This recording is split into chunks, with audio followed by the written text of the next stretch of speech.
nuko namwe agent watubwiye ko ari agent ya Yamana ni mwibuka ndamubabwira nuko namwibagiwe ariko ndaza kumwiruka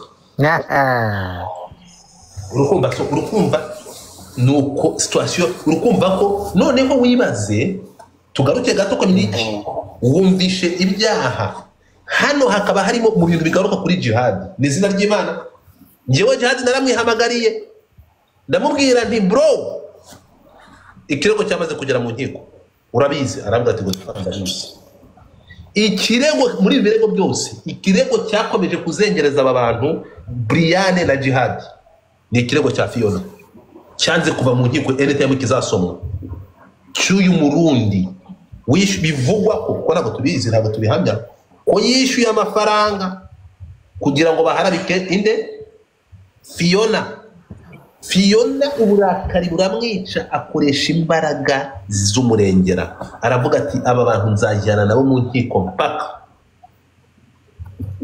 sizo tukunyumvikana buriya eregana kuvuga ku muntu ujye mujya kubanza muri muntu mugiye kuvugaho nka Fiona jewe Fiona nari nzu ari we urimo kunyumva ngiye nta Fiona uyu Fiona urimo kunyumva muramuzi Fiona wa Marino utuye Nyamirambo bigeze kuza bajihadi bakazana amavideo bakazana ama voice note y'umukozi yuko umwana afite atari wa Marino DJ Marino murabyibuka iyo nkuru ko nayikoze umwanya muremure murabyibuka none bigute umara kumenya ko umwana atari wa Marino urimo kunyumva warangiza ugashaka kwataka nyina utazi nyina utazi se w'umwana usanze ari president utazi ari generali ngiye nkimara kumenya ayo makuru urimo kunyumva amenya ko umwana atari uwa Marino hari undi muntu uri gukekwa ko ari we se urimo kunyumva naravuze ati mbere yuko mvuga kuri Fiona ndabanza manze benye uwo babyaranye ninsanga ari umunyamakuru turaguruka urimo kunyumva nkimara kumenya uwabyaranye na Fiona uwo bari kuvuga bari gukeka nahise ntangira gucinya inkoro ntangira kuvuganira Fiona niho abantu bamisinga point kuko njyewe uwo muntu nagerageje kuvugana nawe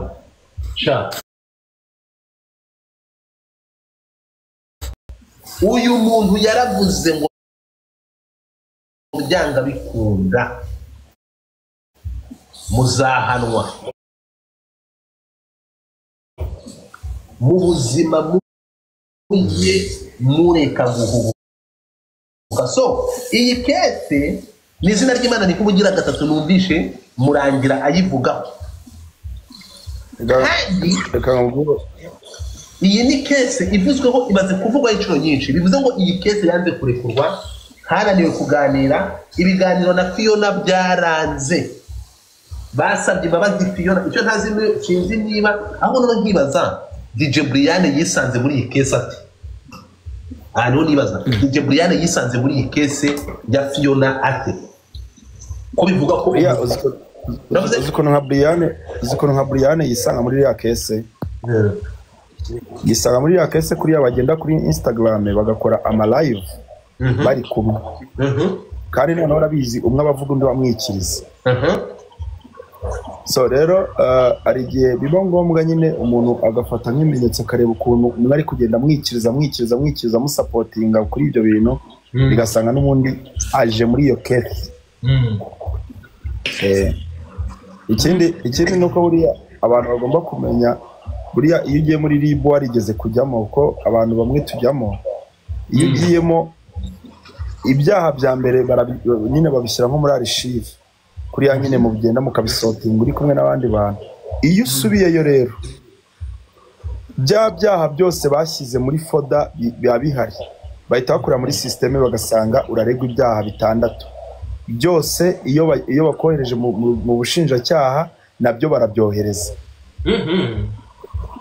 ku buryo uribuka wenda ntago ari ngo mu mentioning uribuka wa mugenzi wacu wigeze gufungwa uramuzi ariko yaragiye bamuregeye ikintu kimwe nyine yari yanditse baragenda basanga hari n'ibindi bintu yagiye akora barabishivinze aragenda byose arabiburana so noneho rero bikaba karusho iyo wagiyeyo noneho ugatanga statement ugasaba imbabazi bakakurekura. Inshuro ya kabiri ugiye cyangwa ya gatatu ugiye mu bushinjacyaha byose barabyohereza. Nawe wasaba imbabazi? Byose barabyohereza kuko urumva biriya bya mbere yagendaga ugasanga uwamureze aramuhaye imbabazi bariyunze. So inshuro ya kabiri rero cyangwa iyo bibaye gutya bya bindi byose bahita babifata, azabiburana cyangwa bazafate n'umwanzuro babigendeyeho. Nuko tabiburana ariko babigenderaho n'ubushinjacyaha niyo buri kukuburanisha sinzi naho mujya mubasha kujya mu manza baravuga ngo ku itariki n'iyi wakoze iki cyaha iki n'iki, kuri iyi ngi wakoze iki n'iki, biragaragara yuko ibi bintu usanzwe ubikora. Ibyo rero bituma urukiko rujya gufata umwanzuro rugendeye kuri ibyo byaha byose. Ndakuye. Buriya niyo mpamvu wumva Murangira yagiye aravuga ngo yakoze ibyaha ibi n'ibi. Biriya byaha byose rero bijya mu bushinjacyaha bikurikiranye. Hari icyo aba ari kuregwa ako kanya, ariko ubushinjacyaha bufata umwanzuro bugendeye kuri ibyo byaha byose yagiye akora. Turashize. Inshuti yawe uratanga amahirwe angana kubera ko akenshi ibyaha byo kuri social media kereka iyo hajemo nyine kugira ngo baguhe isomo, ariko inshuro nyinshi ari igihe baroroshya. Iyo utafunze umutwe baroroshya. Ikibi ni ugufunga umutwe, ariko rya mugenzi wacu aba ariyo nyine iyo ufunze umutwe niho bigorana. Ntabwo sobanukirwa. So ukavuga nk'ukurikije nk'ibi byaha bitandatu ukambwira ko jihad ari buze kubisimbuka. Yari aho biragoye. Kandi buriya urabona turiya tuvideo baba bagenda bakata bavuga ngo mwege ngo mwanangiye amadosiye ngo nzajya kuri RIB muzaze akanatuka n'abantu. Biriya byose buriya bagenda bari birikodinga iyo bagufasha. Biriya uruvuga ngo buri kantu kose bajyanye muri RIB buriya kari akantu bazabikagira. Ni ukuvuga ngo buriya baba batarabona icyo bita allegation, ikintu kigushinja cyangwa icyaha uri kuregwa. Iyo ufashe icyaha rero, iyo ugiye kuregwa, iyo babonye icyaha bakurega cyanditse mu mategeko gihari, biriya byose biza ari nka supporting document. Ni ukuvuga ngo rero ikintu gitangaje abantu bahise barwara umuhenerezo. Hari uwo bita nari ubureke umva uyu nguyu. Abantu bose ngo nabagize umva uyu. Reka umva uyu mu diaspora.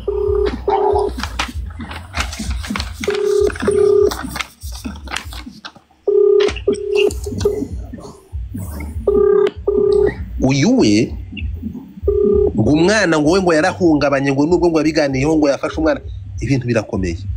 Ngo bari kohereza ibirego bindi. Ibintu birakaze. Yagize ibyago rero bimusangamo. Nk'uyu nguyu yaravuze ati njye umwana wanjye ntabwo abana bakijya ku ishuri. Iyo agize ibyago bimusangamo. Ringing birimo bibucamo.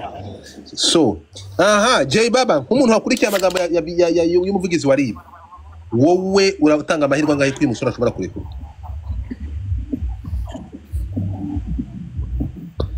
Ntabwo hari atagiye muri atakatiwe. Ndahari. Bakamurekura atakatiwe. Bakamurekura atakatiwe. Ntabwo bishoboka. Ngomba kunyura mu nkiko. Ntabwo bishoboka. Mwebwe mu kwitegereza kwanyu baraza. N'abari bose bazaka. Mbwira abantu ba mbere ibi bintu byo gusakaza amashusho sinawe wenyine.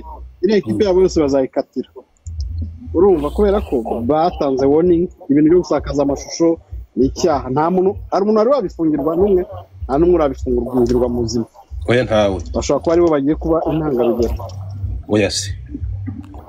Undi muntu uzi byari kuvuga nibyo byari kuvuga bafungira icyo kintu cyo gusakaza amashusho bigiye kuba intangarugero. Nta bagiye bigisha mureke bino bintu bigize icyaha, bino bintu ni icyaha, bino bintu ni icyaha. Murangira keri yaje iwawe urabyibuka inshuro irenze imwe kuri space yawe yabigisha babe not urumva, ariko bisa nk'aho abantu babigira nka blague not a double.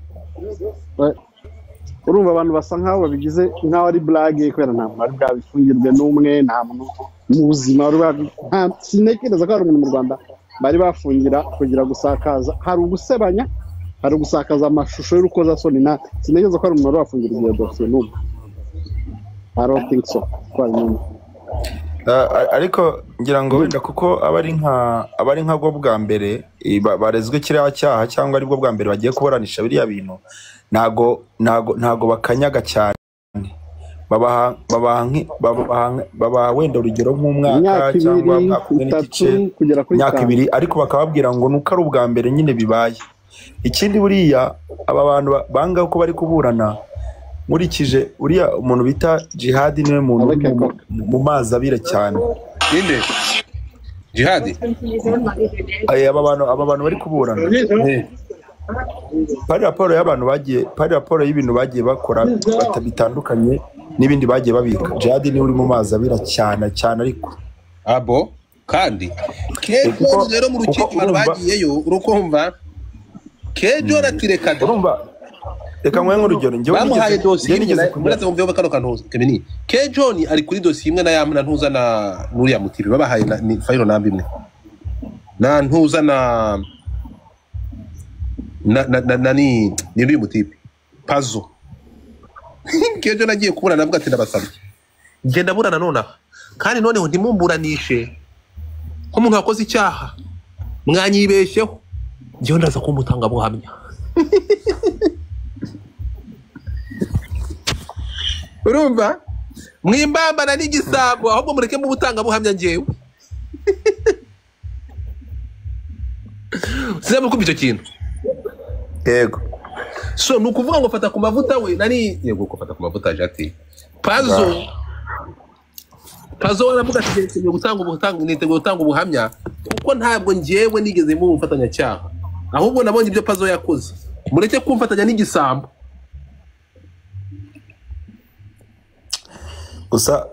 gusa buriya nuko nago 100% nshobora kuvuga yuko ari Pazo wayisohoye ariko ngewe buriya navuga ko kuko niwe nyine byose byabazwa.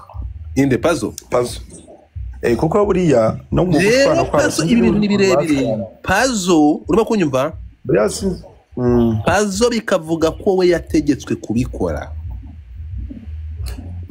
nande uwo muntu nawe yararezwe ariko ntabwo nshaka kuvuga amazina ye kuko ntabwo nari biramutangaza ntabwo arafatwa.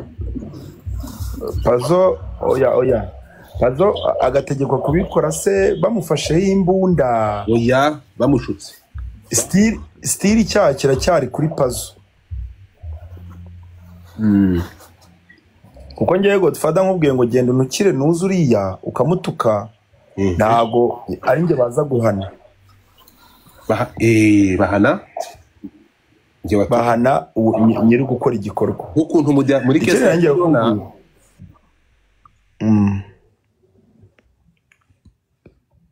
none se mumbwire ntuzabazamukatira imyaka 5 kumbonye umuntu avuze ngo hano ngo baramukatiye nibyo Jihad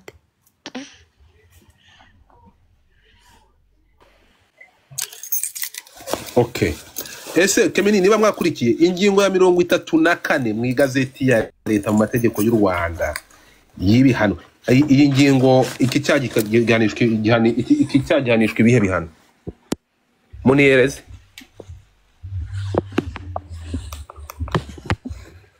ndabaze Kemini yo waba uzi iyi ngingo ibyaha n'ibihano karakashwi ubwo zugo nabimenya gute ahubwo hari umuntu nuko ikibazo cya TikTok kugira ngo uzajya muri DM yawe biba bigoye hari umuntu kuri live hari umuntu waronyandikiye kandi n'umunyamategeko akwandikiye kuri TikTok nagiye kuri yazamutse se niba ari hano buriya icyo nangiye kukubwira aya ntago yaza icyo nangiye kukubwira nuko inshuro nyinshi anjye nigeze kujya kuri RIB ariko barakubwira ngo muri iyunze ariko nugaruka icyo uzaba waregewe nyine kizaza gisanga iki ngiki oya raniki baravuga ati barakubwira njye nagiyeyo muri yunga cyane cyane iyo ari wowe uri mu makosa kuko wasabye imbabazi bakubwira ngo icyo uzaba waregewe icyo uzagisanga hanga kizaza gisanga iki ngiki yapfuye Godfather erega buriya uzi nk'inshuro buriya baba baragiye nka Jihad aba yaragiyeyo bakamubabarira bakamwihanangiriza bakagera gute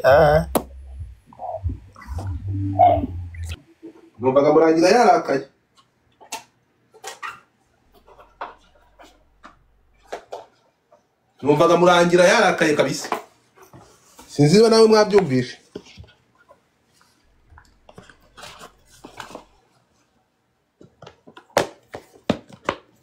Murangira numvaga kabisa afitemo nko gusezera yabasezeranije abantu yababwiye ati murabeho ibyo nzicyo Mungu wangu so ariko abantu mukunda makuru abantu mukunda kumva ibyacitse n'ukuntu abantu bakwise bakuzura ubwo abantu igihumbi abantu ngende umuca urambaza iki ngiye nkuriye he nabyo umva nyine nkubaze